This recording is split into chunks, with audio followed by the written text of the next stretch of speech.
does, everything she's taught me over the last 6 months and helped me a lot. So let's hit record and get this podcast started. Here we go. And boom, we're back for another episode of AlphaCast. I'm Mike Winter, and I'm here as always with Dr. Bear Paul Lando, coming to you live from the beautiful Smith River up here in the great state of Jefferson, where freedom still reigns supreme. Lots going on with the farm and staying busy with getting the spring Jiaogulan going. And I know this is one of our favorite times of the year because of that. Also, I just got back from doing over the weekend a wonderful freedom picnic down in Humboldt. It was great connecting with our neighbors down there and seeing that there is a movement going on of people connecting with each other, fellow awake souls, and working together to bring freedom back to that very much captured county. But it was a wonderful event, and thanks for everybody, the Humboldt Freedom Coalition, who put that on. It was wonderful, and we'll be sharing that recap and my talk on this channel as well as through the event. So keep an eye out for that. This weekend, Liberty's Horizon in San Diego is going down. You still can get tickets for that if you want to come in person. Actually, if you're looking to come in person and are looking to, and last minute, I know it's last minute, but I can hook you up with a discount. If you use the discount code MW, I believe you get 10 or 20% off on your in-person ticket. MW, short for Mike Winter. If you go to alphaVedic.com/Liberties Horizon, that's LIBERTIS Horizon. Or you can also just, I think it's just $20 to watch the stream this weekend. And there's a ton of amazing speakers and experts in the whole process of moving out of the matrix and into the private. And Tara, I just got word. I don't know if I should say it right now, but Devin Verada is already down there from the event, who knows as well. And it looks like Josh Del Sol will be there too. So it's shaping up to be a fantastic time in sunny Southern California, San Diego, which I'm really looking forward to, Bear, going down and seeing those beaches. It's been a while. You know, the beaches up here are amazing because there's not many people on them, but it's not like you just go jump in the water here unless you're doing your Wim Hof, of course. So excited for that. So check that out, Liberty's Horizon. And then, of course, Music and Sky, that is selling out quickly. Check that out at musicandsky.com. That's our Memorial Day event. And that is shaping up to be an amazing event as well. If you go look at the flyer I posted, I believe yesterday on the Telegram group, a ton of amazing speakers. Paula and Slade will be back. Dr. Melissa Sell. Who else? Sophie and Urasimos, who were on AlphaCast last week. And a ton of other artists, musicians, practitioners. There's yoga, meditation, sound baths, all that stuff. It's a health retreat and networking event and a fundraiser for Music and Sky for the larger festival that'll be next fall. And if we play our cards right, Dr. Bear Lando will be one of the keynote premium speakers. Stage speakers. So cross your fingers there, because I know, Bear, you're one of the most asked for people at Music and Sky. So it would be great to have you out there, buddy, jumping in an ice bath and fully integrating into the event. So we will see. Today we have my friend Tara Pilling on the show. We are going to go deep into manifestation, finding how to harness your superpowers, as she says, and really hope that this is a very inspiring and motivational talk, which I think we all need every now and then, a great reset, if you will, in our lives, a greater reset. And I'm very excited to have Tara on. She has helped really helped me massively in the last 5 to 6 months, really find my way. She was nice enough to give me a free consultation, and boy, has she helped set me on the path. And we'll talk about that today. I actually have one of her goal cards right here. And she's hooked me up with one of her gratitude journals that I try to do every morning, 10 things I'm grateful for. And these are the kind of alchemical little things you can do in your life to really bring the manifestation on. Peak performance mindset. Well, before I kick into this, Bear, any housekeeping or any updates on your end?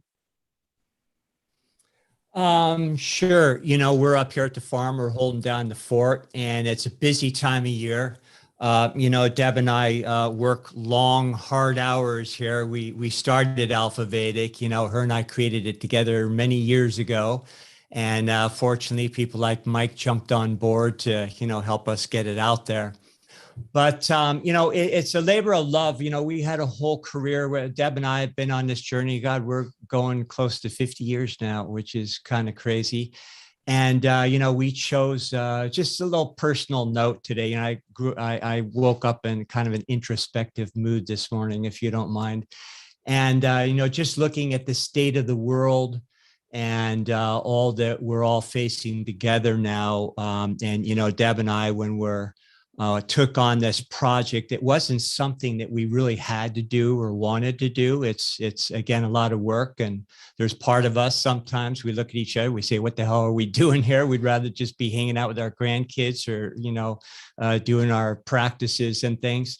But we do it because we believe there is a purpose to the experience that we shared together all these years that brought us into a state of experience and knowledge that, we could pass on to the next generation, because I see a lot of things that we learned along the way. Some very special people took us under their wing, some very iconic characters, that are no longer around.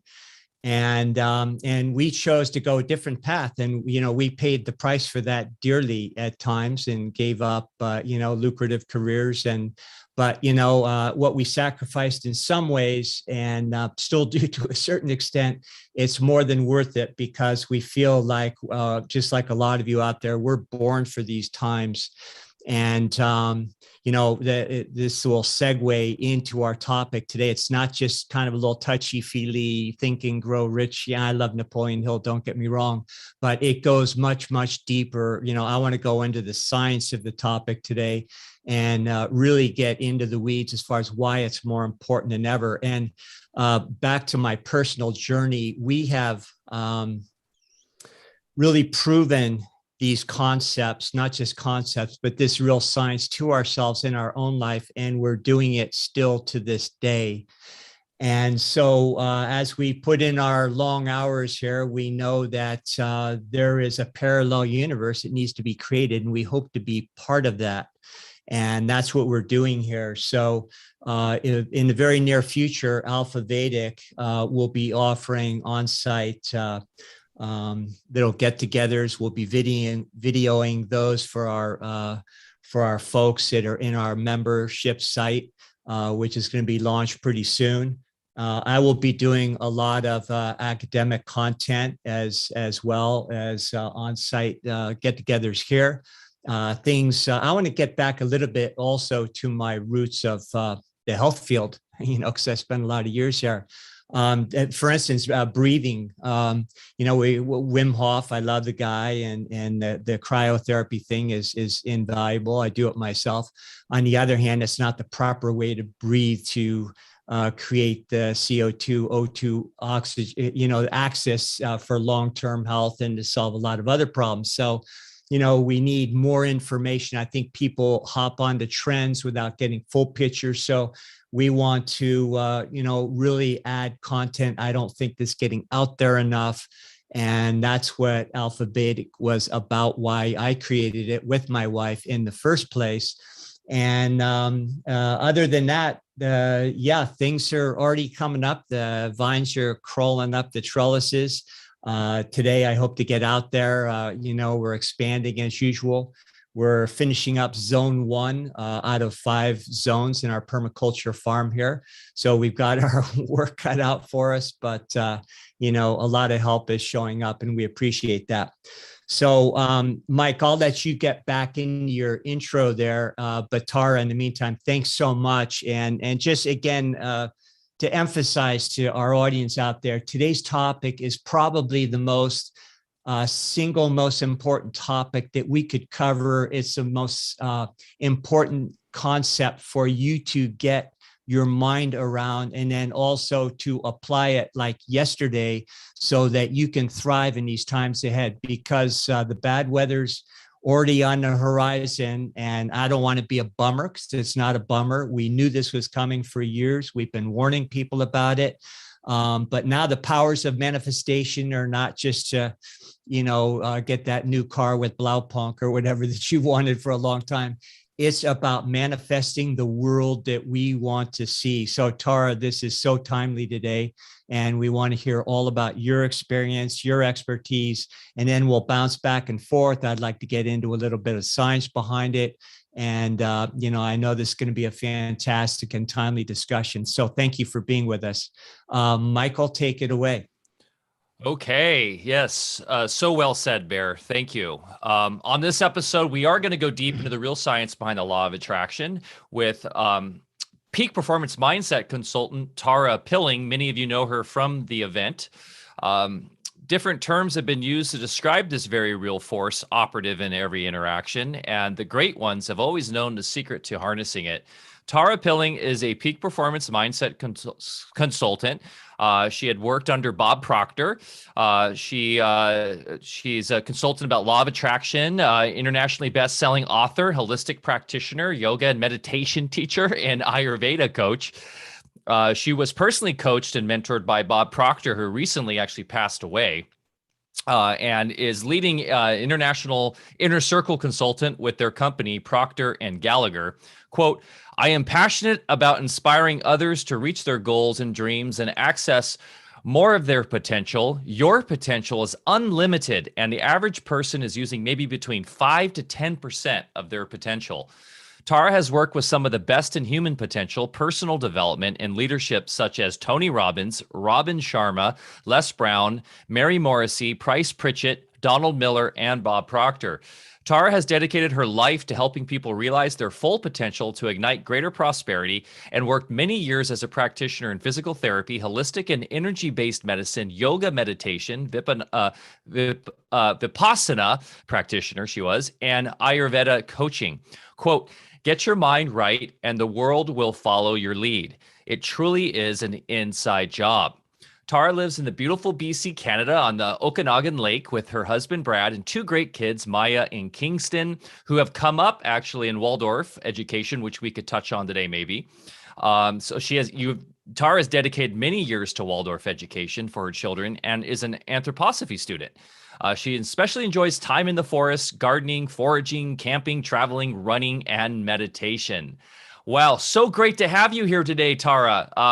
How are you? How's it going? And how do you want to start off today? Maybe it might be good to hear a little bit about your journey and how you got to where you are now.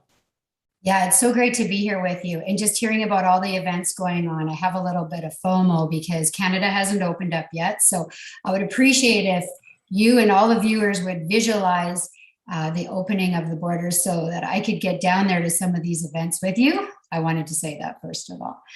It's so great to be here with both of you. I really love everything you're doing. I've been watching a lot of the podcasts, and you're just doing just an incredible work out there. I think people need to hear this, and you have such great speakers. So a little bit about me. Well, yeah, you already shared, kind of where I currently am. However, I wasn't always in this place. Right. So I grew up, unfortunately, with a lot of addiction and a lot of dysfunctional patterns. And not me personally, but my parents. My mom and dad both died quite young. My mom died when I was 21 and I took custody of my siblings. So I was in a really bad place for a long time. And I knew what that looked like if I didn't do something about it. So I think that there was like a natural urge within me to find really great mentors. Dr. Lando, you mentioned that. I think it's so important to find really great mentors and people that are getting the results that you want. So at a young age, I started just seeking out really ways to feel better. And because I was not in a great space, I also got sick. So I got cancer and just huge wake up calls for me. So I just started reaching out and And I've spent basically my life, like I'm a student. I love learning and I love growing. And if it wasn't for those mentorships and really choosing me and to do the work, I wouldn't be where I am today. So a lot of people see where you're at and all the success and prosperity you've created, but they don't realize that there's a lot of backstory and there was a lot of work to do. And I study and do the work every day. So, I always say, if I can do it, anybody can do it. But it is truly an inside job. You got to get the insides right if you want the external world to, to shift. And so that's been huge for me, because I think that we've seen this in the last couple of years. The mindset is extremely low. It's weak. There's a lot of poverty mindset. And you got to get your mind right. When you get your mind right, it doesn't matter what's going on outside. You no longer live through your lower mental faculties. That's your senses. You no longer let what's going on the outside dictate how you feel and how you show up, because you're operating out of your higher mental faculties, right? And there's just magic and miracles in that place. And my life just continues to get better and better. And when things happen, I now have the tools to be able to deal with that. So that's been huge in my life. I hope that wasn't too much information, but thought I would share. No, that was fantastic, and exactly what we wanted to hear. I realized in my write-up that I did, that Mike read, that I didn't mention, is it Diamond Mind, your particular business? I omitted that. Forgive me. If you could tell folks a little bit about that and where they can find you on that, and then we can get a little bit more into the process. Sounds good. So yeah, I'm Diamond Mind Consulting. And so I've been teaching and mentoring with Bob for many years, up until his recent passing. And it's been incredible.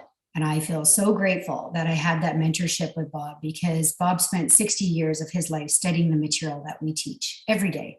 Every day. He would say he never missed a day. And the lineage of the material that I teach and work with, it goes all the way back to the Bible, the Bhagavad Gita, and the Quran. And the lineage itself goes all the way back to Andrew Carnegie, who is the first billionaire on this planet. And he had one student, you mentioned Think and Grow Rich, that was Napoleon Hill. And Napoleon Hill worked with Earl Nightingale, and Earl Nightingale was Bob Proctor's mentor. And then I am so fortunate to have worked with Bob. So that's what we do. Like, we help people, get their mind, strengthen their mindset. I always say I'm a paradigm buster, because we're all genetically and environmentally programmed. We all have programming. And if you want to get a better reality, if you want to reach goals and dreams and do, reach your dreams, you've got to change the mindset that you're currently operating out of. It was Buckminster Fuller. He said that if you want to create a new reality, right, you got to make the old model obsolete, and you've got to create a new model. So that's what I do. I help people create a new model. We just say, tell me what you want, and I'm going to show you how to get it. But it's definitely a commitment. And I think some people, when they come to me, they're just sick and tired of being sick and tired. And some people have experienced a lot of great success and prosperity, but they just know that there's so much more that they can do. And those are the kind of people that also reach out to me. So I'll help anyone. That, Mike, just being part of the event, I'll help anyone who wants to get better results, but it definitely is a commitment, right? It's a commitment of taking 100% responsibility, regardless of what's happened in your life or what's happening, and just saying, that's it. I want to be part of positive change, and I want to do more, and I want to leave a legacy. And, so. Well, it's the most practical thing in the world, because if we don't know how things work and we're putting these events in motion all the time, without our conscious awareness and creating all the things we don't want in our life at the same time, it's such a waste of time and energy. And then the most important thing, I believe, is that it takes us away from our source, which is ourselves, being an individualization of the larger source. So, the Nazarene, there's a story about him where during those so-called lost years, he traveled the Far East and studied with many masters. There's one in Himalayas in particular that all the great ones went to this particular master, when they're at a certain level of light, we'll say. And that master gave the Nazarene the statements, I am. And then there are, of course, many ways to complete that. But those two simple words are really the beginning of all manifestation, because as he himself related, when I got that understanding, within 24 hours, I understood what my mission on this plane was to be. And, and then he fulfilled it. And then, of course, gave us the awareness of the I am, even though it's been misinterpreted by religions and so forth. So I am is that declaration. We're always talking in lost legal circles about status changes, but the most fundamental status change is I am, because at the moment that we utter those two simple words, we are declaring the Godhead at our coordinate in the universe, which is our responsibility. We're supposed to do that because no other level of consciousness can do it for us. And with that awareness, of course, then that's where manifestation, which will eventually lead to precipitation. We could even distinguish between those two events today if we get there. That's where the law of manifestation starts, knowing that we are the source that puts those electrical events into motion, and it's our responsibility, let alone our capability. So, I was a big fan of Napoleon Hill a long time ago, and I studied him not because I was wanting to make $1 million, but because I understood, as he did, that this was a very deep spiritual practice. And all those folks that did prosper, as he did so because they got back to their spiritual roots. And maybe, Tara, if you could distinguish between material wealth and what prosperity really means in its broader sense. Yeah, I think people get really confused when they're thinking about prosperity. And it's just, again, it's the programming. I mean, prosperity is everything in your life, right? It is our health, and it's our fitness, it's our relationships, it's our vocation. It is our ability to also, create money or whatever you're using. You could be using Bitcoin or Cordal, right? So it's our ability to provide for our family, and it's our ability to serve. It's our ability to leave an impact. I mean, prosperity is everything. And the more that we remember, as you're saying, that powerful statement of I am who I am, because many of us forget. I go back to when I was a young kid in the environment I grew up in.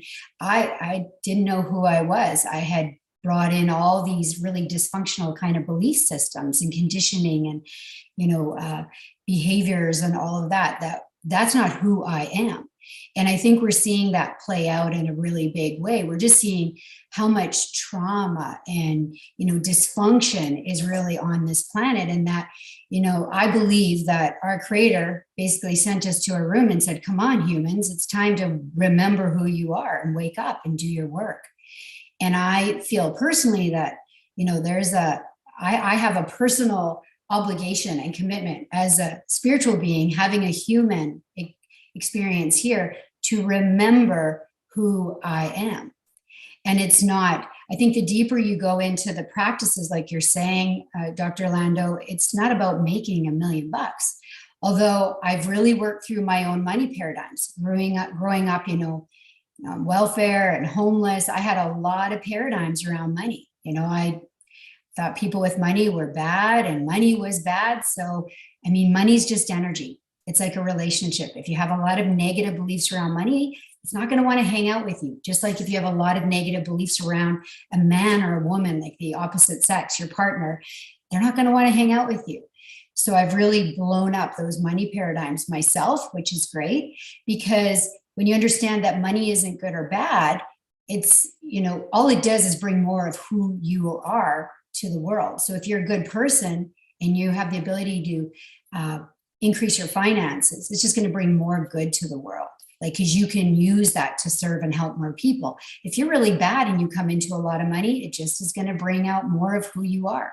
That's all it does. So, our Creator gave us free will. So we have the ability to choose. And the deeper you go into the practices and you remember who you are, I mean, your spirit, and all you want to do is wake up and just serve the planet. I mean, that's like, and that's where we're supposed to get back to. We've been missing the mark for a long time. So it's time for us to get back to who we are and do our work and really be in service to humanity and the planet. Exactly. And in present time, when there are certain forces that are trying to take away our natural birthrights, this power of manifestation is, as I started out by saying, it's not just a matter of, getting the things we want. It's creating the world we want collectively, and also not being enslaved. So there's a lot at stake right now. And if we don't really, understand who we are at that level, then that is what will happen. So it's absolutely critical now. And that's why starting out today, I wanted to just emphasize it. This is probably the most important issue that we face today, is really those of us that are ready to embrace our responsibility and our power. And I think that's what most people, the old saying, people are really afraid of their own power. It's time we really get over that. So if you could maybe just continue as far as, the power of manifestation. I'd like to morph that into what precipitation is, which is simply manifestation without the middleman. And there's a real scientific basis for that. But, if we don't go there now, maybe what the consequences are going to be, and how it's a solution for all the things that people are wringing their hands around these days. We're looking at, maybe Elon Musk is going to bring us back free speech, or maybe the plan is going to save us. Folks, it's not happening. It's up to us. So, so just I'd say to our audience, listen up and, really embrace this information today like yesterday. And so where does somebody start for maybe, if they're a newbie in this? And it is kind of a daunting situation we're looking at. So where does the average person start with just, the power of manifestation? What's that even mean as far as a practical application? What's step one? Well, I think with manifestation, a lot of people are familiar. And Mike, you mentioned the law of attraction. And the thing is understanding the laws, and that we have these laws that govern us. You can call them universal laws or God's laws, but they operate to mathematical precision. And so law of attraction is really a secondary law to law of vibration, meaning that everything vibrates. Everything operates on a frequency. So, you even look at our cell phones, it's operating on a frequency. If I want to get on, your frequency, I'm going to have to give you a call, right? So everything is operating like that. So we've got to match the frequency of what we want, right? So if we want to live on a planet where there's peace and love and we are experiencing our freedom, we've got to do that. We've got to work that through inside first. We got to believe inside that we are truly free, which we are, right? And when we don't believe that and we're stuck in that place where there's a lot of upset and conflict, which is really truly an opportunity, is we've got to get education. We've got to get the study that we need to remember who we are. And that's why, like, when all of this happened, I dove deep into the laws of mankind. It wasn't an area that I had a lot of study, so I wanted to learn another perspective, just knowing that I was free. Like, I never felt that I wasn't free. I was like, I am free. And I think that is really important, because if you want to create and really manifest, it's always coming from inside. I mean, everything's created twice. It's first created in our thought, and then it shows up in form. And so when you understand that there is these laws that are operating, when you're working with the law, and when you are getting the inside right, when you remember who you are, so you have to study yourself. because many of us, have been trapped in old programming, right? Old hurt, old trauma. Then what happens is the outside has got to mirror that. So the real work isn't about going out there and changing the world. Although we've all got trapped into that, right? If I just go out there and fix this, the real work is within here. That's why even like when I'm working with clients, I'm not thinking I'm going to fix them. That's not my job. My job is do my work. And this is where leadership comes in. I mean, you touched on it. Like a lot of people are looking for somebody to lead. They're looking for the next savior. And this is where we're going in the wrong direction. The real leader that we're looking for, it's ourselves. And so Amen. We keep passing, the buck off to somebody else, hoping someone's going to save us. But that's all rooted in victim consciousness. We are the victor. But as long as we keep feeding that victim consciousness, which is lack and limitation, because we forget who we are, then we're just going to continue to get the same results, which is the definition of insanity. Doing the same thing over and expecting something to be different. No, we've got to do the work. We've got to remember that who we are and that we have unlimited, infinite potential. Mike, you mentioned we're using between 5 and 10% of our potential. You think of it, we have infinite potential. So what could you do if you started studying you and understanding that there's these laws and moving towards what you do want instead of focusing all the time on what we don't want? I mean, we could create magic, but it has to come from within. I mean, even Mahatma Gandhi, he said, be the change that you wish to see. That is where the magic happens. When we take personal responsibility and we make a decision and a commitment that I am the leader of my life, that I am, again, and I am free. And, creator, God, universal energy, whatever you believe in, it's given me free will. That's an empowering place. And I'd say that's where it starts. But it does start with the thought. We've been programmed to focus on our results. If we keep focusing on our results, we're going to continue to get the same. We are aware that there's a lot of problems. There's a lot of corruption. But this is where we've got to start focusing on new ways of doing things, new system, better books, better movies. There's no better time, I believe, than right now to do this. And I think like we're seeing this happen and it's really exciting. But again, it is an inside job. You can't expect somebody else to lead and somebody else to save you, because you're going to just stay stuck in that lack and limitation space. And you're just going to feel like a victim to everything that's going on outside of you.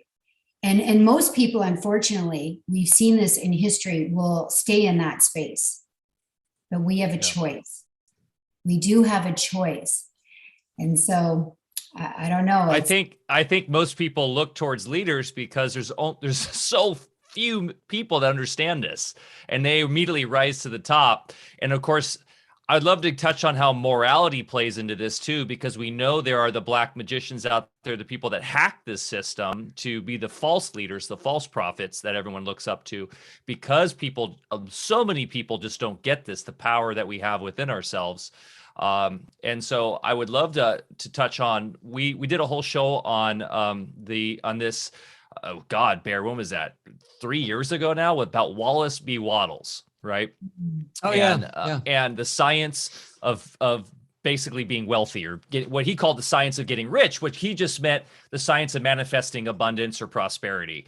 But in that, he talks about living in the way as essentially as Christ talked about, right? Which is this, it's not about the ends justifying the means. It's about essentially living every day, every moment you can, to what I kind of took from that as a moral, upstanding service to yourself in a way that's correct, not service to self selfishly, but service in the right way that's moral, that is according to natural law.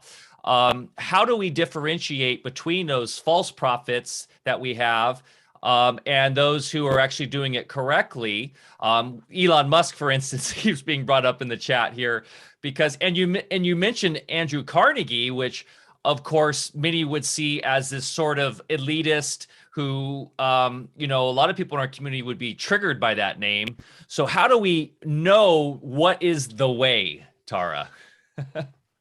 Yeah, I mean, again, when we are being, I think that first of all, we don't trust ourselves and we've got to start listening to that intuitive sense. But when we're not right on the inside, we do need some support to get ourselves right and remember who we are. And that's where incredible, doctors and healers come into place to really support that process. If the environment is always mirroring what's going on inside of me, right, and I'm extremely triggered by something, it's actually offering me, or activated, I like that word better, it's activating, it's offering me an opportunity to go, okay, where in me does that exist? Because the magic happens in healing it in me. 6 months ago, I completed training with Dr. Hugh Len. He's the Ho'oponopono doctor. And it was really profound for me because when I just call it kinked, when we're kinked and we're not able to manifest and only lack and limitation and upset and conflict is showing up, well, there's hurt there. There's I just call it crap, if I can say that here. And so the magic really happens in unkinking ourselves and drawing whatever is going on inside and taking responsibility for that. It's so easy to blame everything outside of us. But what if that is an opportunity to do my work? Because once we do our work, I personally don't put any energy into what Elon Musk does or anybody else. And I know that you probably don't either, because I'm choosing to be the leader in my life. Like, this is where the real work is, right? We're going to always have those people. They're always going to be there until we heal that within ourselves. And this is how Dr. Hugh Len, he took a whole ward of mentally insane, the worst criminals, which many psychologists and doctors had been in there to try to help. Most people just had quit. He never saw a single person. He just sat there with their charts, and anywhere when he read all the crap that they had done, we couldn't even imagine, and what they had been through in their lives, and anywhere he realized that he was activated was the opportunity for him to do the healing on himself. And this is really, the story is phenomenal.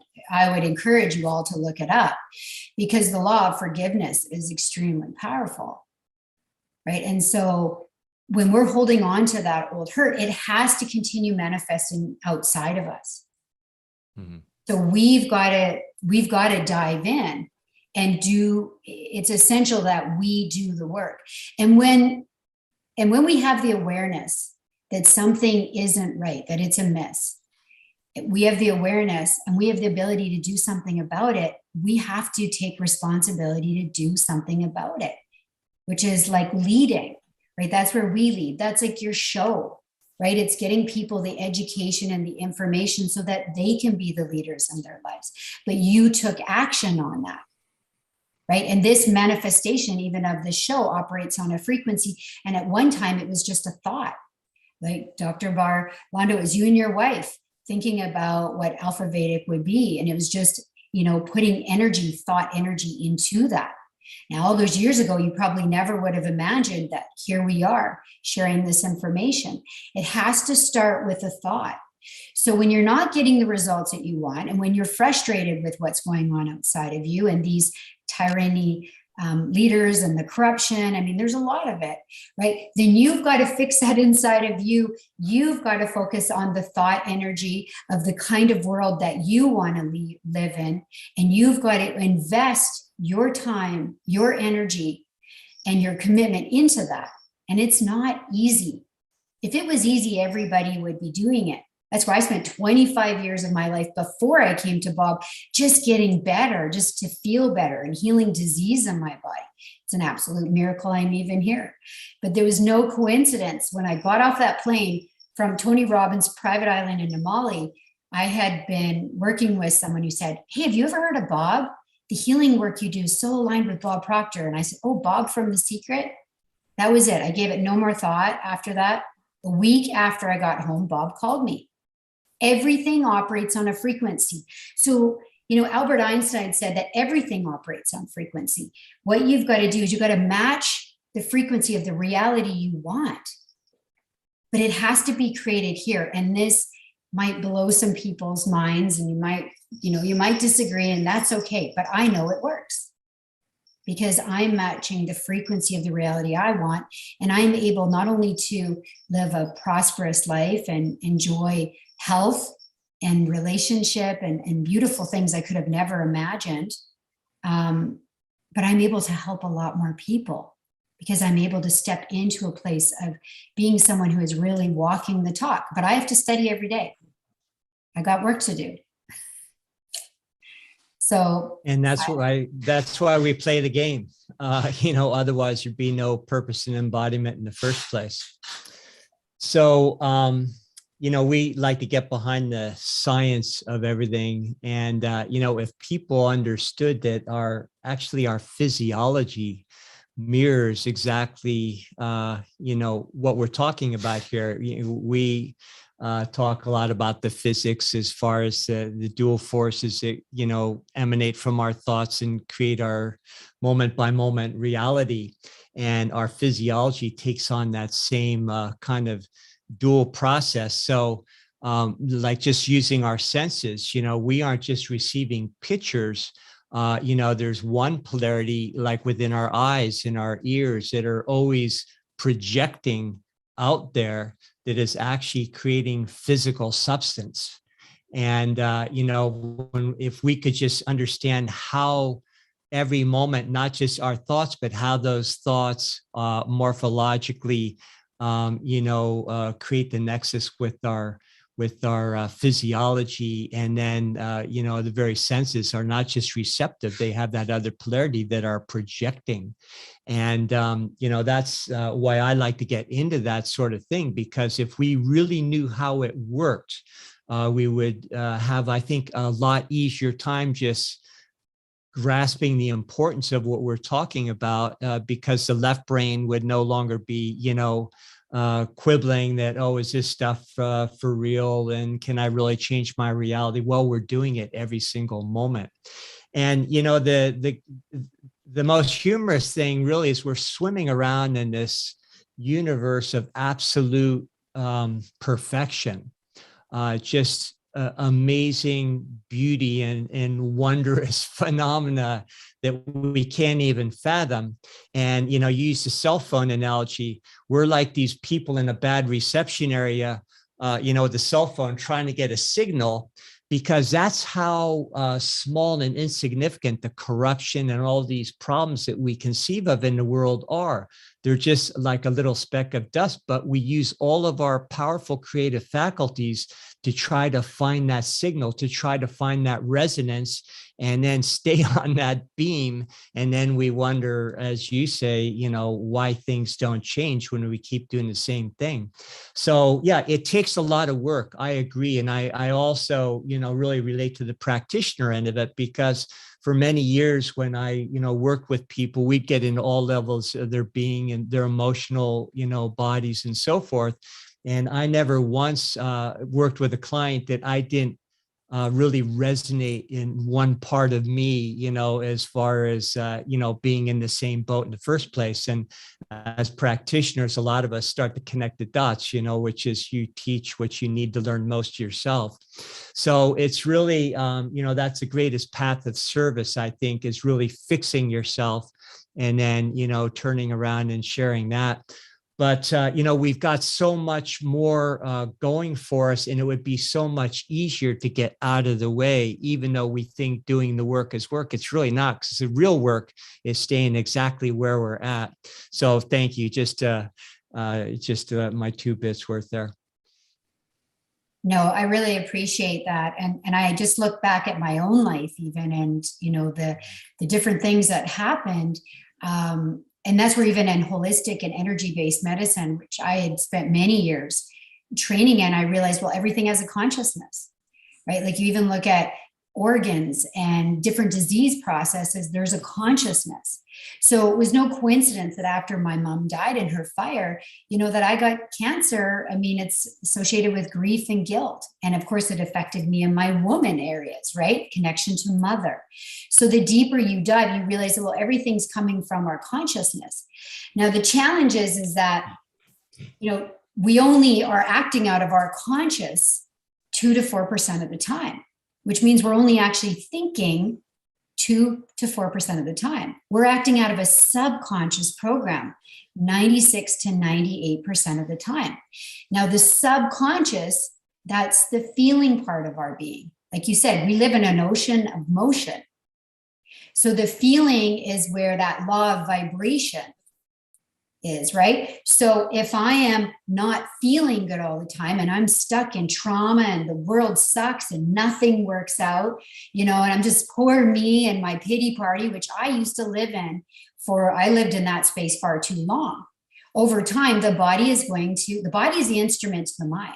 So the body's going to manifest disease. And then, of course, your ego gets to be right. Poor me, life happened to me, this sucks. Well, guess what? No one's going to save you. And I realized that really quickly. No one was going to save me. So, that I would suggest to our viewers to take a look at your results, because your results never lie. Your results are always telling you what's going on inside. So for me at that time, my results were really bad. And it's easy, but it's not, to stay stuck in blame and guilt and shame and all that, anger, whatever it is. That place sucks. It's like you said, it's easier to do the work long term. Put the time in and do the work, and your results by law have to get better, right? So we're just acting out of that subconscious program. The problem is that we're not even thinking in that space. So most of the things that we do, we don't even think. We just act out of a program. That's why many of the things you do or say, you're like, why did I say that? Why did I do that? We're acting out of habit.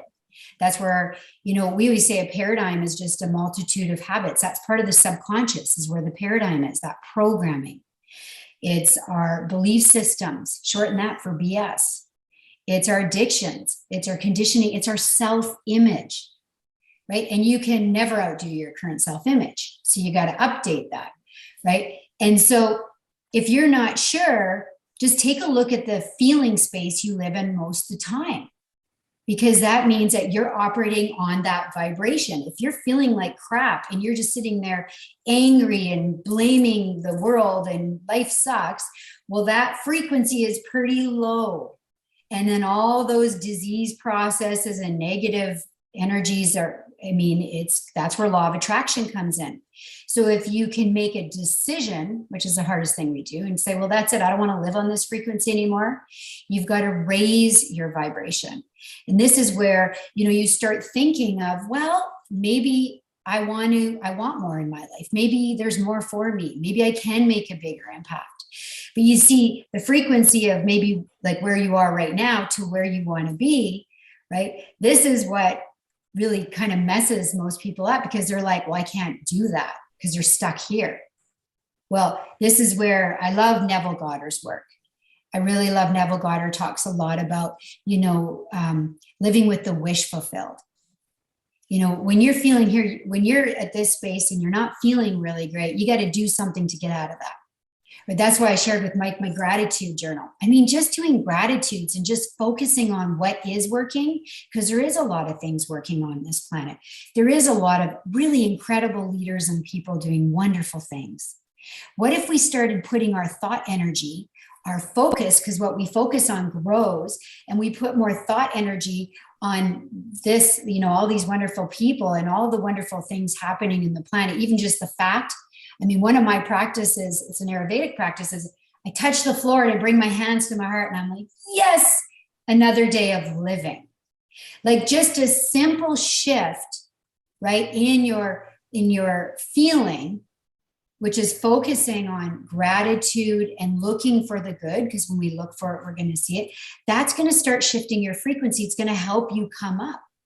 Right? So Dr. David Hawkins, he has a really great feeling chart. If anyone wants to look it up, I love it, because when you're living in this place of shame, let's say, or blame and anger, it's a low frequency. Your goals, your dreams, because everybody has things that they would love, whether it's a better job, that dream relationship, right? The ability to start a business and serve more people. That's at this frequency, which is at least at 500 hertz. Shame is at 20. So when you understand there's a science behind this and that everything operates on a frequency, right? And that there's like infinite levels of frequency that you've just got to become the vibrational match for what you want. That's how we started the event. We vibrationally came together because all of us were thinking, how can we serve?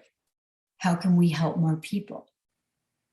Right? And so I would say, like, just to start giving more energy to what you would like, and to just start focusing on the wonderful things that you do have in your life right now, what you can be grateful for. And then, you know, I believe in coaching and mentoring. I really do. I wouldn't have got to where I am today. I didn't have good mentors. Our first mentors are our parents. My parents did the best that they could, but unfortunately, they came from a lot of trauma. You know, they came from Hitler's time. They came from, you know, times where there was famine and things didn't work out. And we're seeing a lot of that play out right now. So I didn't have good mentors. So, you know, when someone resonates with you, you're going to feel it. You're going to feel the vibe. Reach out to that person and just say, hey, I need help. They get a coach, get a mentor, find somebody who's getting the results that you want and start working with them. So you have a pretty diversified skill set. And when a client comes to you, and I know this is a broad question because people come to people like you for all sorts of reasons. But what does that look like in your practice? Say I'm your client, I walk in the door. Where do you start with me? Well, I'm grateful for all my training for sure. And I use it every day in my life. That's why I said my favorite thing to do is meditation. I'm a Vipassana practitioner. I could go off to Tibet and sit forever, but I am choosing to live and be here. So I find that for me as a practitioner, those are just bonuses for my clients that I have the ability to guide them. You know, I love Dr. Lando, you and Melissa Sales, because a lot of my training is in, of course, vibrational and energy-based medicine, like specialized kinese and body talk. So I like just can share little bits of what I know, but I learned that it's if someone's really stuck in that space, and let's say they're healing from a disease, that I have incredible practitioners like yourself that are doing that. And then that might be the first step or something that supplements the work that I'm doing. So I just find that I'm able to, you know, really guide people and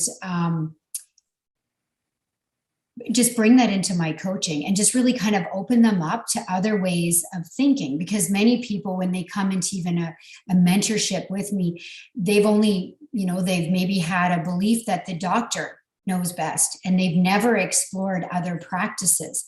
Well, I've spent my life in many of these practices. They've healed my own body and got me to, you know, when the student's ready, the teacher appears, got me to my next teacher. So that's what's wonderful. I'm so grateful. Even though, like, I look back and I'm like, man, I have spent hundreds of thousands of dollars in time, you know, training with all these incredible people. It was all meant to be. It's because everything has got me to where I am. But I'm like, I know that if someone is having, you know, a lot of disease showing up or mental health problems, like, I'm going to send them in the way of more, you know, homeopathic or herbal medicine, getting into the forest. I mean, I spend a lot of time in the forest. That's my medicine. That's my doctor. So I think that's a gift that I give my clients, is that I get them thinking, really thinking about other ways and sharing. And that's what we've been doing. That's what you're doing here on this podcast. And we do in the event, is to really just show that there's so many other ways, because my way isn't for everybody, right? And your way isn't for everybody, but it's that vibration, it's that frequency. When we feel something and we're aligned with someone, you just kind of know, right? It's like, I don't know, but I know you can help me. Then of course, I encourage them to go that way. Tara, just curious, have you read any of the Ringing Cedars books, Anastasia? It's been a big topic in our Telegram group of late, because you are just like spot on. You're like right on with her teachings, The Master of Siberia. Are you familiar with those books at all? I am not, and I have a book problem because I love reading books. But I haven't read those books. So she's this, I would highly recommend it. We're going to be doing a podcast in 3 weeks or in 2 weeks with the head of the Anastasia Foundation here in the United States, along with his buddy Wes, who was at that Health Freedom for Humanity event down in LA, who I really, speaking of that, like you see somebody in a crowd or you feel them and all of a sudden it's like this resonance where it's like, that dude, I want to go hang out with that dude. That was Wes from the Anastasia Foundation. I was like, that guy is spot on my people. And it's so true. Like when I occasionally have to go into Walmart, it's that low vibrational feeling. And it's no knock to general populace, but there kind of seems to be the way society is right now. But there's occasionally where I'll like be down an aisle and I'll like have this attraction to somebody and be like, whoa, that person's actually gets it. So that's spot on. But I bring up Anastasia because she talks about that. Like every morning, her practices is she goes and lays in her field. So she lives in her own like little garden paradise, and in Siberia. And but that's her practice. Is every morning she gets up with the sun and she lays in the grass in nature and just has gratitude for living in this magical realm. And it's like this really powerful force of who we are and our connection to Creator that manifests her beautiful, perfect life. And of course, she has psychic powers and she's like this, perfect idea of what it is to be man. But I just bring that up and I highly recommend those books because I think you will love them. And they're everything you're saying, which just ties into universal truth, right? Universal truth. Like these things are all universal, above and beyond us. Yeah, Bear, there you go. And Bear has the original one with the original artwork, of course. Oh, are these so have they changed? Those are really hard to find now, actually. Oh wow! And I love these. I love these books. You would, if you're a nature buff, you'll really gravitate to these. Great story. A businessman, who frequents some of the outer, let's say, outbacks in Siberia. Finds this woman and has adventures. It's sort of a Don Juan sort of thing. Only it's a forest nymph instead, and it's great. It's awesome. And I think there's 8 volumes. I read these a long time ago. Okay, 10 now. Yeah, I think I have 8 volumes. But anyway, yeah, you'd love them. And Gabriel, there's a lot of good gardening tips in here. And I know you're a gardener too, Tara. So you'll pick up some good tips. One of the things I learned from these when I first read was when you're planting seeds, you put them in your mouth and just let them hang out there for a while and let your DNA mingle into the seed membrane, and then you plant them, and then that's going to be more of a specific medicine or a food more suited for your body. It's going to resonate more for your body. So whether or not it works, I really think it does myself, but I've done that ever since. So we'll walk around as we're planting with the with the chipmunk mouth there. So I bring her up too because there's something I want to touch on, and I think a lot of people get stuck, and it almost like you can think of somebody who's overweight trying to lose weight or has obesity issues. It's like this mind versus body thing where it's like, what comes first, the chicken or the egg? It's like I feel like crap. So I want to fix my body, but then because I feel like crap, I make poor mental decisions where I go and eat that tub of ice cream. It's like, what's first, right? And you have such a bag of tricks, or not tricks, skills, excuse me, like Ayurveda, yoga, breath work, all these things, which are the mind-body connection. And the thing about Anastasia is she's like this amazing supple leopard. Like in the book, she can run and jump off trees while she's playing with wolves, and she's like this superhero almost, walking barefoot, never worries about, never gets sick. Right. So there's obviously this mind body connection. And in your practice, for somebody, for instance, who's waking up feeling like shit and is in this negative, low vibrational state, how do they start to get out of that? Because let's say they want to sit down and start journaling or something, but they feel bad, like their body feels bad. Right. So it's like a tough thing. And of course, for us, it's easy to say, well, just go out and start doing it, start running, start doing these things. But in your practice, how do you get people over that initial hump to start feeling good? And so they can start seeing the good effects of what this practice does for them physically and mentally. Well, it's such a great question. It really starts off with a desire. You have to have a desire to want to feel better. And then you have to make a commitment. Like you have to make a decision that that's it, no matter what, I'm going to do that. I mean, decision is to cut off from. So you're going to have to cut off from that other person. And you can make the changes, on the outside. You can deprive yourself of certain foods and over-exercise, whatever that person decides to do. But until the change is made within, it doesn't matter what you do. You might lose weight. You might get a little better results, and you've all heard of that, right? And then a year down the road, they're the same weight or they've actually gained extra weight. It's really an inside job. You've got to change. That's why self-image is so important. You got to change the internal first, the image of what's inside. And it all starts with a thought, because someone who's overweight, we just say they have fatty thoughts. Someone who has disease has diseased thoughts.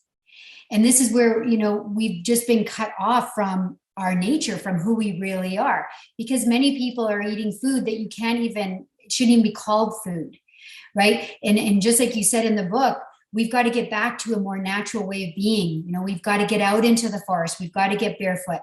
I'm a big fan of the jumping in the cold lake, and doing all that cold cryotherapy as well. So we've got to do something to really jolt the system, but it really starts with a desire. It starts with a desire to want to feel better, to want to be that person that's healthy and fit, right? And habits. That's why I say you got to have a paradigm shift, because the paradigm is just that multitude of habits. I mean, habits are nasty. We call the paradigm the devil, right? It's nasty. It does not want to change. That's why a lot of people, they'll be like, that's it. I'm going to work with you. I'm moving forward. And then it's funny. Their computer breaks. They can't get on a call with me. It's like all hell breaks loose in their life. Why? Because the paradigm is so strong. It actually shows up in technology. It shows up in our partners. It doesn't want to change. And we've all experienced that, right? Where we're like, that's it. I'm coming off the coffee, no more donuts, and I am going to be that healthy, fit person. And then all of a sudden your best friend calls you and says, hey, meet me at Tim Hortons, right? So this is where, again, we've got to have mentors and that accountability that's going to help us to do it. If I didn't have the mentorship and the accountability, if I didn't first have a desire to rid myself of those thoughts that were getting me the results I didn't want, I wouldn't be where I am. And we truly never get rid of a bad habit. We never get rid of the bad programming, but we have to replace it with something healthier. That's how you create healthier habits. If your habit is eating crappy food or smoking or drinking too much or gossiping, whatever it is, you've got to replace it with a new way of being. That's the only way you can do it. Yeah, I was just going to say Tim Hortons for the US people in here. That's like Starbucks meets Dunkin' Donuts. Well, it's like Starbucks meets Dunkin' Donuts. Right. But then two, you see this too with people that, one, obviously the diet idea is very obvious, right? People try to go on these diets. It never works because they haven't done the internal work. But also you see it with people who've gotten rich quick. Right? You won the lottery or something, where you see these stories. I know there used to be a series on television about people that win the lotto and their life gets way worse. So yeah, it's an interesting thing to see. It's like, first and foremost, the inner work has to happen, and you're a master of that. I'd love to get deeper into that and how that exactly works for you. And also Bear has a lot, I'm sure, to say about that. So for you, maybe would it be cool for you to like give us a little bit of insight on what your daily practice is and what you do? And I know you're a big fan of getting up super early in the morning, which I still have a lot of issues with because I've been a late night person for so long and I'm still working on that. But yeah, I'd be curious to hear what your kind of daily habits are. Okay, well, first of all, I want to leave a tip just back to that person that's really struggling with weight loss. In my own life, I had to write myself up. I had to write who she was going to be first. So I would encourage you, if you're not happy with where you're at right now, write out who you're going to choose to be. So I would say I wrote her and then I became her. But actually, it was who I always was. It's just all the virus software was getting in the way. I mean, the material that we teach isn't about you becoming somebody. It's not about dumping more information. I mean, we do our kids a disservice. We just dump in information. It's about drawing out the magic of who you already are. So I would encourage you to write out who you want to be and who you're going to choose to be, and then become it. So that's what I did. Okay. But of course I was working with my mind in a certain way all the time. Tara, I just want to interject, in playing years of high level sports, I learned early on, the first thing I do is sit down and write out my program for the entire year, like preseason, season, postseason, summer program. And what I found after a number of years is once I got that on paper and got more experience with it, my body would actually start going through the changes before I actually even started implementing what I wrote down in the first place. Anyway, I didn't want to interrupt your flow, but I'm a big believer in what you're saying. One more comment, Mike, just so you do know, ice cream is a complete food group. So go ahead, Tara. I love it. Well, and that's why I sent Mike, like when I was working with the event team, I said, guys, we got to know where we're going. So, it's where, Mike started writing out his goal and putting it on the goal card, right? So you've got to put your pen to paper, right? It makes you think. Thinking, so writing causes thinking. You might want to write down this formula. Writing causes thinking. Thinking causes the feeling. Remember, it's the feeling that is creating the results. That's the subconscious mind. Feeling causes action, and action causes a reaction. We have been programmed to focus on our results. So, when you're in school and you weren't getting good grades, then you got your parents and your teachers, you're not getting the marks you need. That's the worst way to help a child who's not getting the grades that they should be getting. You got to go back to where it was created. It's in the thought energy. So that's perpetual transmutation of energy. That's a law, perpetual transmutation. Okay. So I just wanted to share that to help the audience here. So I have incredible habits, but I've had to work really hard at, working on those habits. And every day I work on those habits, just so you know. So I started a 5 a.m. practice with Robin Sharma many years ago. And sometimes I fail, but the truth is, like a rocket, you're going to fail your way to the moon. You're going to fail your way to success. So it's just taking those little steps every day and incorporating healthy habits. So my 5 a.m. practice, I always say, win your morning, win your day. When you get up, bright and early, it's sattvic. It's a calm time of day. It's a great time to really get you right. So I do that Ayurvedic practice, first thing I do, and I just thank God for another day of living. Meditation, prayer, and like you said, Dr. Lando, just really already visioneering, like, how do I want today to go? Knowing that maybe I have some meetings or I've got to teach, how do I want that to go? And in my mind, like a movie, I actually spend time after meditation going through that. I mean, the universe, is responding to, what we're focusing on. So the clearer we get, that's why you want to be very clear. And who do you want to be? And what are your goals? Then the universe is going to respond to that. That's how the law of vibration works. And I have, I move. It's the first thing I, do after I'm done my meditation practices. I make sure that I move. I jumped on my bike this morning. I did 45 minutes because it's state. That's one thing I learned from Tony Robbins and Navy SEAL training, right? It's all about your state, because what is state? What's physiology? It's frequency.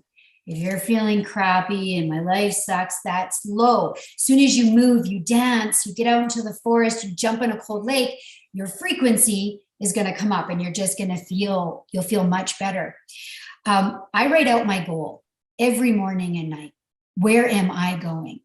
If you don't know where you're going, you're like a ship or you're like a boat without a rudder. You're just going to go in circles, right? That's just going to reinforce that lack and victim consciousness. Well, be on purpose. Where do you want to go?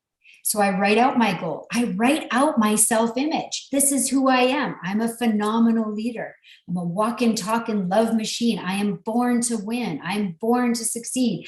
Divine law and order governs my life. Divine peace fills my soul. And I get in front of a mirror and I actually act this out. It's the actor's theory. And I write my gratitudes, Mike. That's why I sent you one of my gratitude journals. But I also do my gratitude practice with my kids. So in the morning on the way to school, we always say 3 things we're grateful for. And then we also send a blessing. We send a prayer to somebody. And then oftentimes we'll also do the law of forgiveness. Hands on our heart. Who can I forgive today? Knowing that there's always someone or something that's kinked our hose. And when our hose is kinked, it's like a water hose, right? The energy does not flow. So I've got to every day be mindful of where am I holding resentment and hurt. So we do this practice where I share Ho'oponopono or the loving kindness prayer. I have a few different practices. So this is just my everyday practice. And then before I go to bed, I kind of go over a few of these practices again, but I study every day. Like I study the material that we teach every day. When my mentor said that he studied this material for 60 years, I'm like, I've got some work to do. So I study every day. So that's kind of what my day looks like to start and then the end. Sounds like a good day. And, the physical movement is so important because, our body is our volition. It's our free will activated and under our conscious control. And when you do exercise, when you're moving your body, that is where volition meets physiology.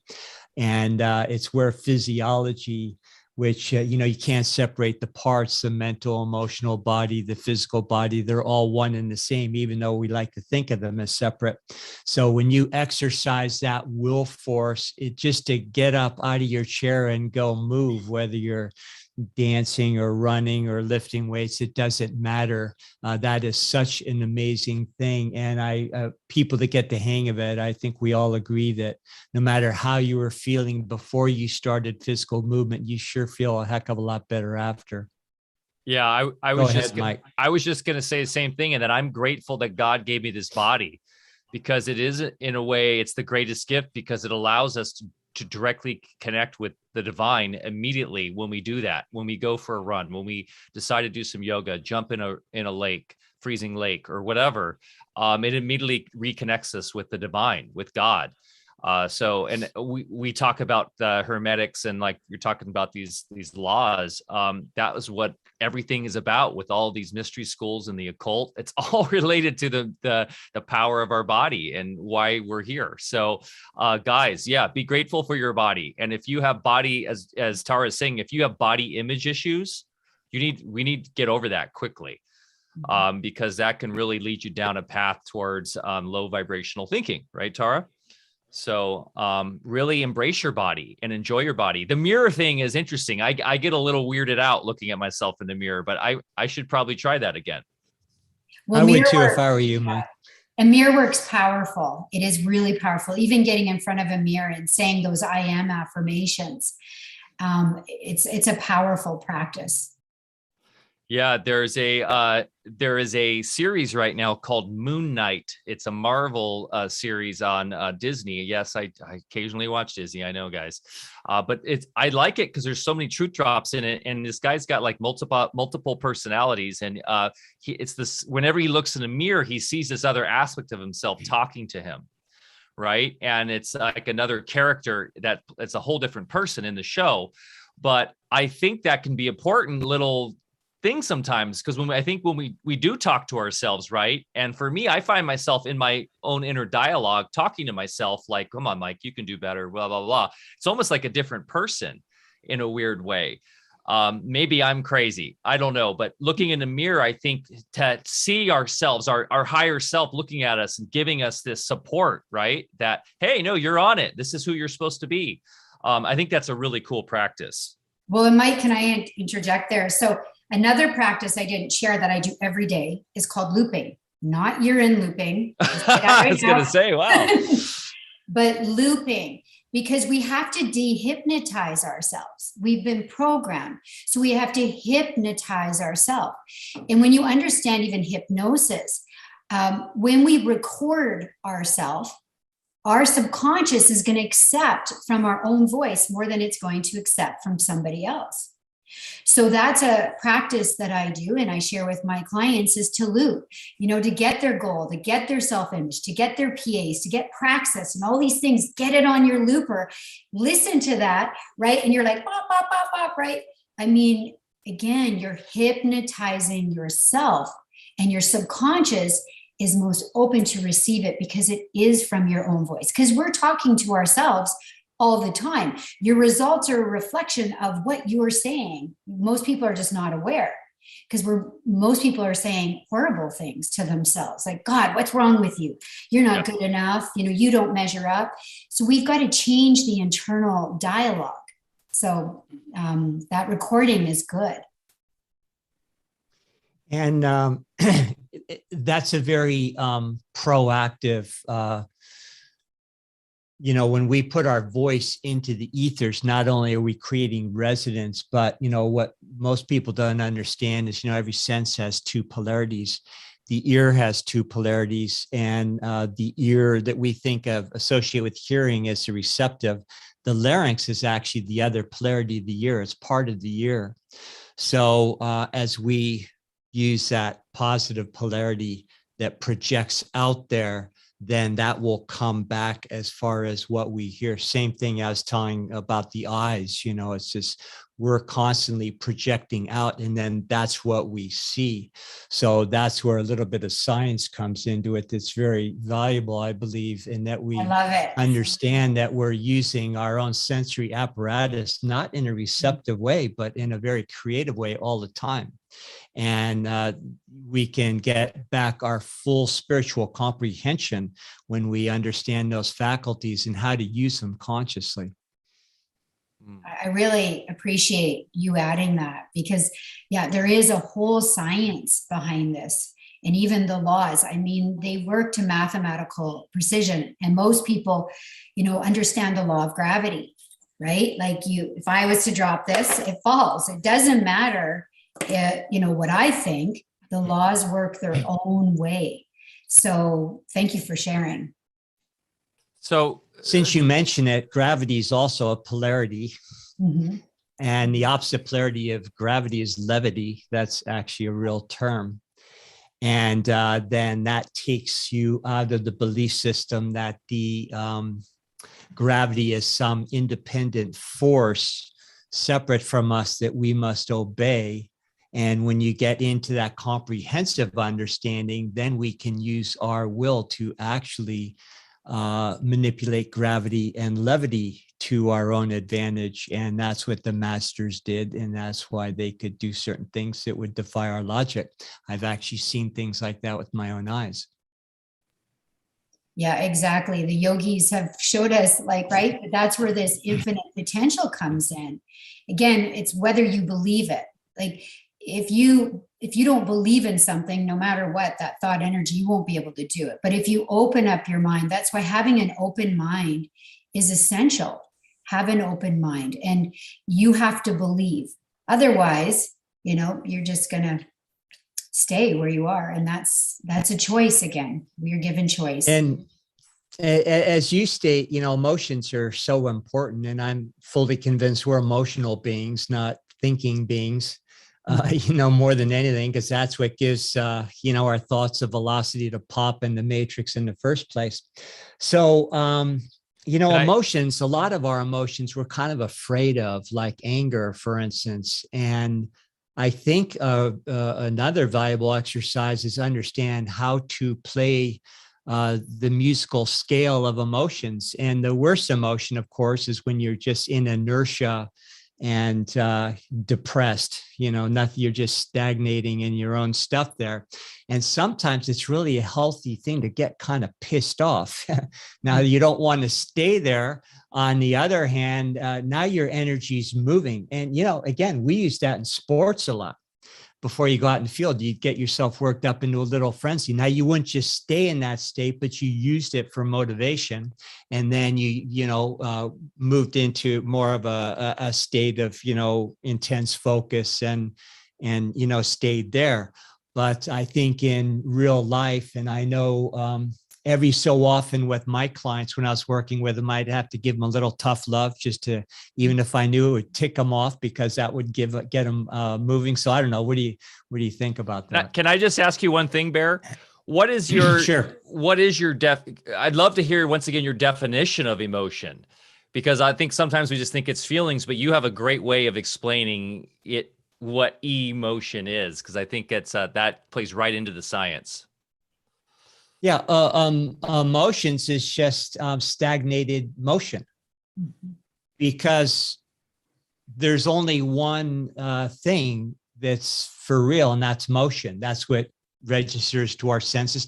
Well, we could quibble with that too. If you get into waltz or wrestle mechanics, there's nothing moving at all. It's just movie frames going by that give the appearance of motion, but things are always in motion. And every frequency is just a waveform of different durations and wavelengths and things that give it all the different characteristics and dimensions that we perceive as our reality.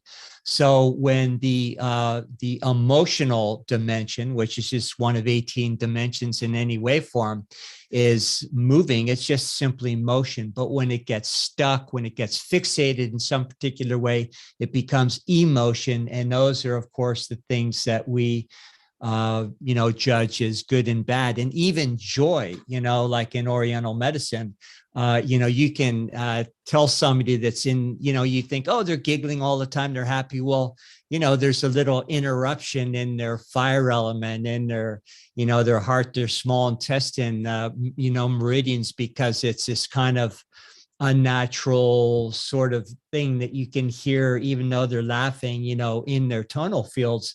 So real joy, of course, is just this calm, harmonious equilibrium with yourself and all life around. It's not that you have to be laughing and telling jokes all the time. So yeah, emotions are simply dammed up motion. It's that simple. And we have a way of getting fixated on things, which creates that phenomena. And there's reasons why we do that too. And that's another whole story. Yeah, we always say emotion is just energy in motion. And when you look at like anger, like you brought up anger, well, that's a higher frequency than down here at shame. So sometimes we need that anger to move us up the ladder, right? But thank God that the laws aren't instant. Because if you stay in that place of anger too long, yes, you are going to probably bring disease into your body. So we want to recognize when we're in a space and we've got to move right to the next space, but we don't want to stay there, right? And so that's important. And, back to what you were saying, I think we need to be disruptors. I used to be, in the past, a people pleaser. I mean, I was like a healer. Everybody loved me. You're amazing.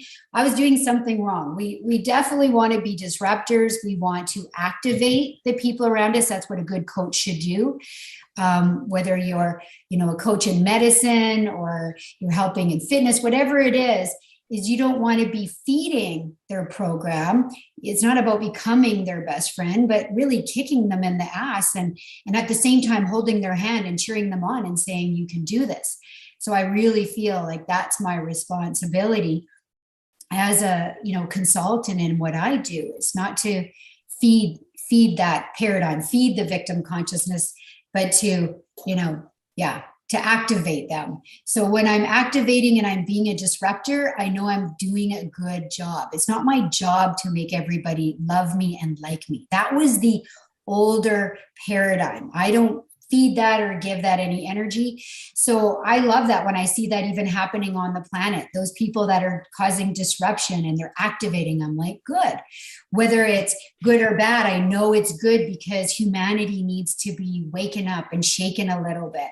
So that's how I would answer that. I think that is really important.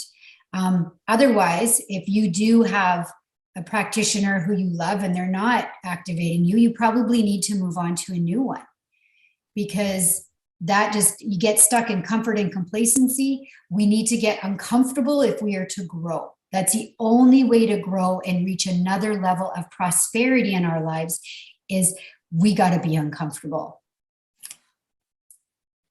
You made an interesting comment about instant manifestation. Well, I believe strongly that we are entering an era of instant karma, and that's because consciousness is going through the shift, the collective consciousness, and even biblically and in a lot of scriptures they talked about this historical point as being the end of time. Of course, that's been misinterpreted. What we're really talking about is the end of the concept of time, and the concept of time has been a grace because it has allowed us to act cluelessly and not instantly feel the repercussions of our actions and our thoughts. But that's all changing right now. That's why the world seems to be moving so fast. Events keep coming at us and everything's pretty much in our face. I don't know about anybody else, but when I have little incongruities happening in my own life, they seem to come back to me a lot quicker these days than they used to.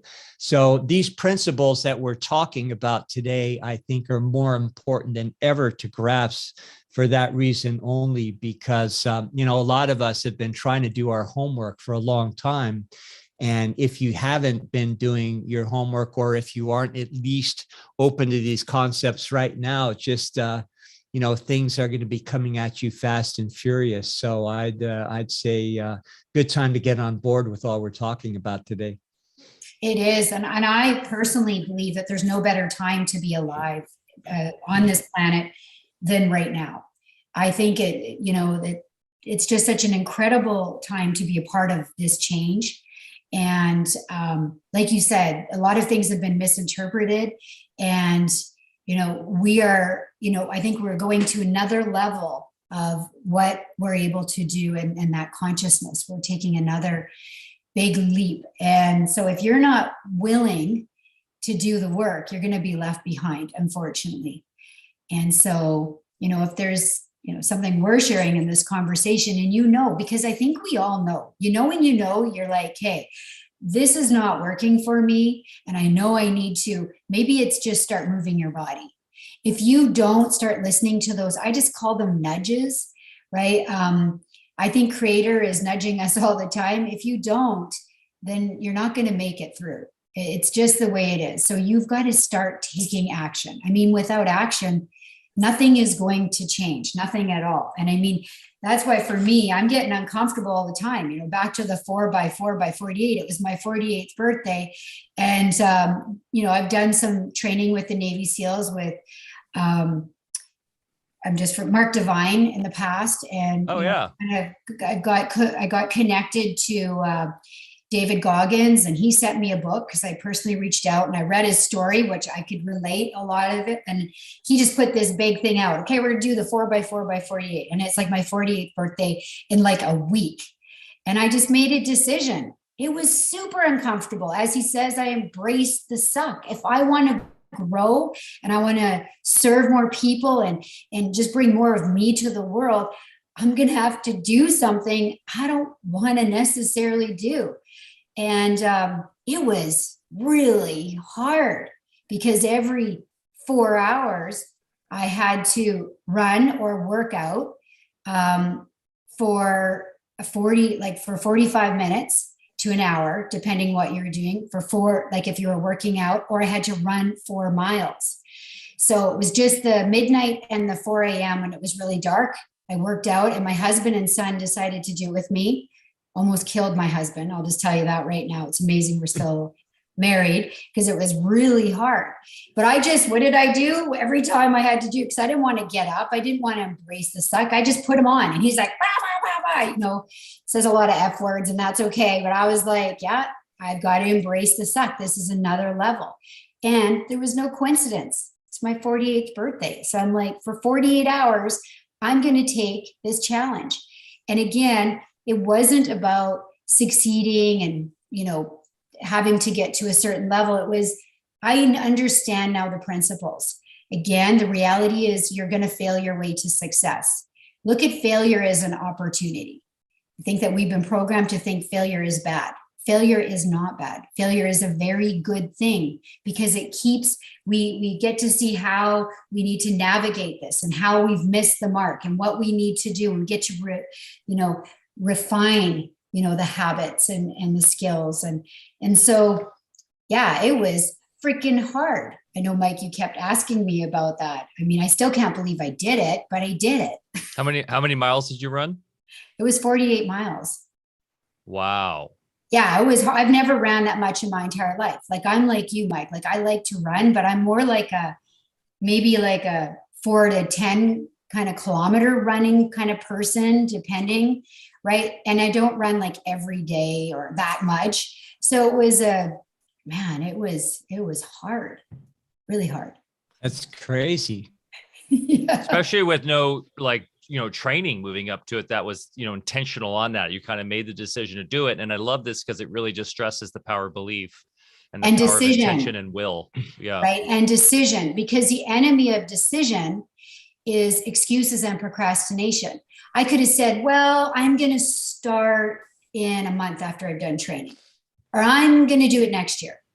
That's one thing my mentor taught me, that people that reach incredible success or prosperity and that are able to help people, they just make a decision. They don't know how they're going to do it. I had no idea how I was going to do it. I actually was a little stressed out when my husband decided to join in my son, because they decided to give that for my birthday present. So I didn't have to do it on my own.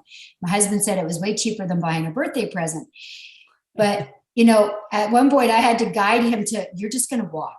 You're just going to walk because I don't want you to get hurt, right? Because my background is in physical therapy. I could tell his body this is going to turn out good. But I made a decision. And that's another thing I would inspire you to do. There's things you need to do. And when you just don't make the decision, your paradigm gains strength, right? So again, remember, every time you make up an excuse, every time you procrastinate, you are feeding the devil. You're feeding the paradigm. Yeah. Well, stop it and stop complaining that other people are reaching prosperity and that it's harder for you. No, you just got to get out of your own way, and you've just got to do it.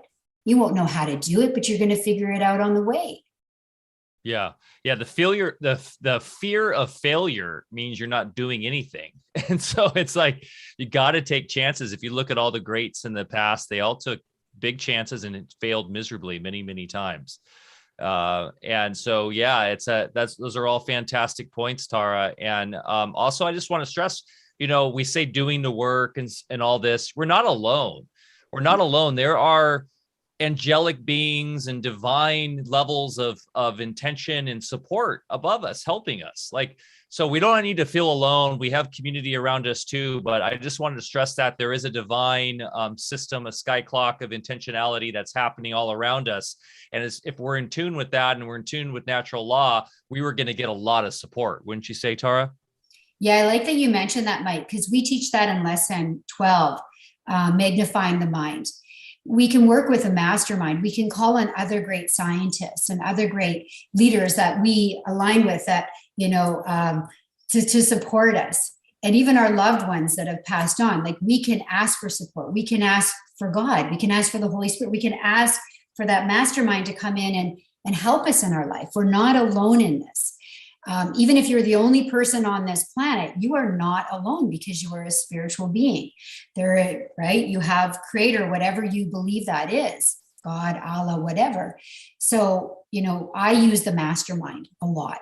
And that's helped me create an incredible amount of success. And a lot of people wrote in and messaged me, oh, I'm so sad that your mentor passed away. You must be devastated. Well, if this would have been an older version of me that has lost almost everyone I love, I would have been very sad. I would have been stuck in that place.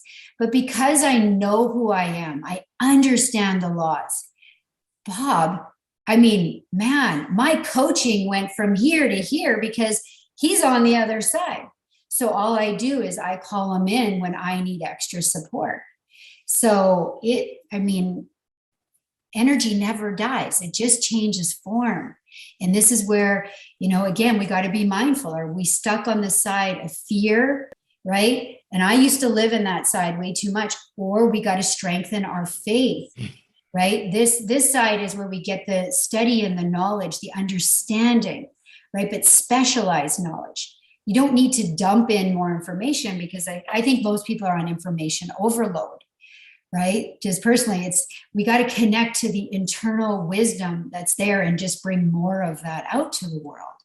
So I hope that inspires somebody, because I think a lot of people out there think that they've just got to get another course or they've got to get more information. Most people, and that was my challenge, is that's reinforcing that you're not good enough and there's something wrong with you. So, I mean, we have everything that we need. Our creator made us perfect. So we just have to start accessing more of that. Completely agreed. Information is for the fun of it, but really doesn't matter. Yeah. You know, and early on in my career, I was always off studying something, you know, just relative to my field, and I feel pretty good about it. Then here's something that I wasn't aware of or hadn't learned yet, so I had to go do that because I was just always feeling like I'm not good enough yet.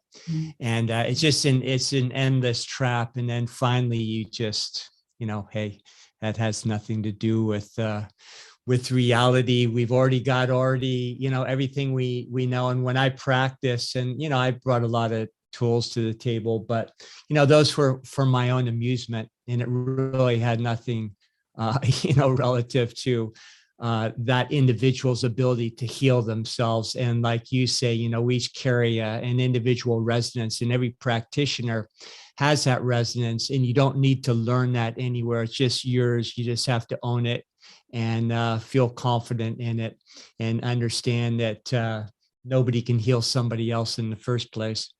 That's an inside job, as you like to say. Yeah, exactly. Bob would always say around this that all information that ever was or ever will be, it's evenly present at all times. You just got to tap into it, right? So when I came into studying with him with a lot of knowing, which just made me a know-it-all, that's all. I wasn't getting the results I wanted. I just had a lot of information. I was just reinforcing exactly what you're saying. I was just reinforcing that I wasn't good enough. And so every time there was a new shiny coin or a new way to practice, I would go to that. And so I'm very mindful around that paradigm for me. But that started in my younger life, right? That started off living in a household where there was a lot of craziness and dysfunction. So the child naturally is trying to make to help the parents and make them happy. So that was that people pleasing, I will be loved and valued if, so I was so grateful when I came into this work and mentorship with Bob, because it gave me permission to stop traveling around the world learning. And I still love, I love learning and I love studying with incredible people, but there's not the grasping now. There's not that I'll be a better practitioner when I have this training. Now it's like, I am perfect, whole, and complete. And I don't lack anything, and nobody here lacks anything. So maybe a final segue we can move into what I believe the best healing modality of all, which is gardening. So how's your gardening going right now? Do you? I see a lot of water behind you. Do you have a good garden space there as well? I know you said you like the garden. Yeah, so I've been diving into biodynamic gardening and gardening with my kids for years. And we recently took over the family property. So it was my mother-in-law's. So I didn't do a lot because I felt like the property was theirs. Now that we've taken over the property, I am making a whole bunch of plot gardens. I am also a forager. So, we eat our weeds as well. So I spend a lot of time out in the forest, collecting nettles and whatever I need. I'm cleansing, as you know. So I'm really looking forward. This will be my first year actually having my own plot gardens here. My kids at the school, we have gardens there, and we're, planting and doing all sorts of fun stuff. But I mean, what a healing modality, right? Especially with all the EMFs and things that we are around, we can get our hands into the soil and get our bare feet on the soil.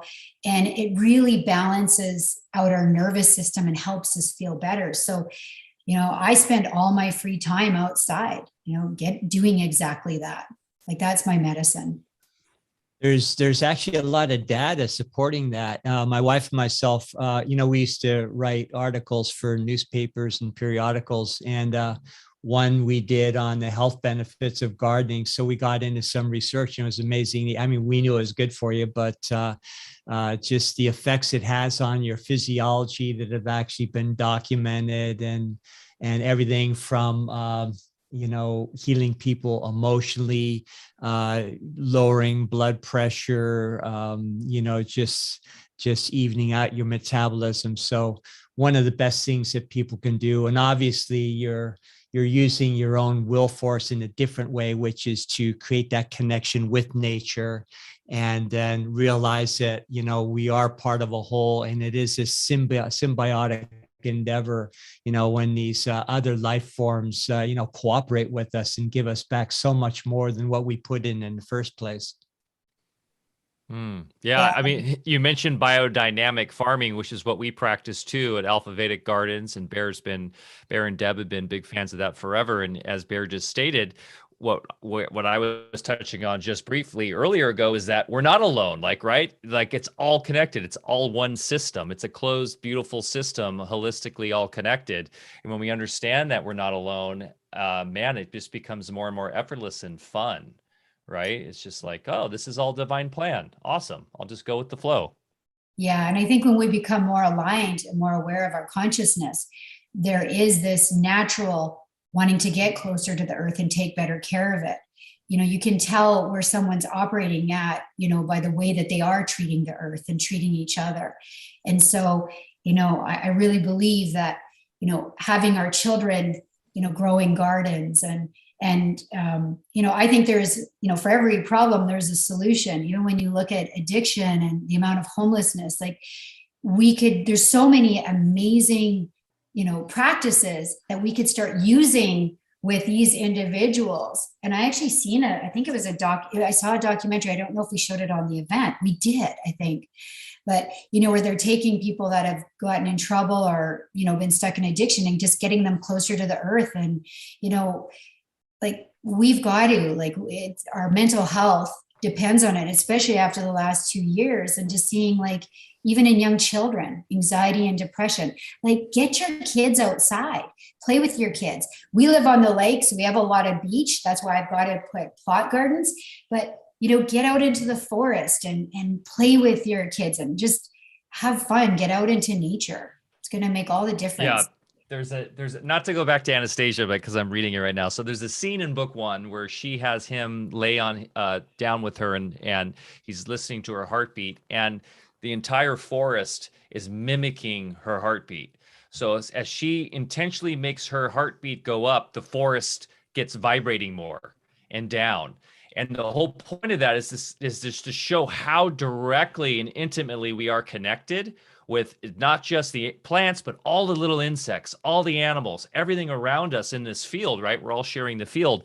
And so when we understand that, really brilliant concept, when we are having, stresses of the modern world in front of computers and we get disconnected, by taking our kids out in the forest, those little bugs, the insects, the bees, everything, all that magic can reground us back into that proper vibration, that Schumann resonance, right? That more natural flow. So I just love that little chapter in that book. So I'm gonna have to get that book.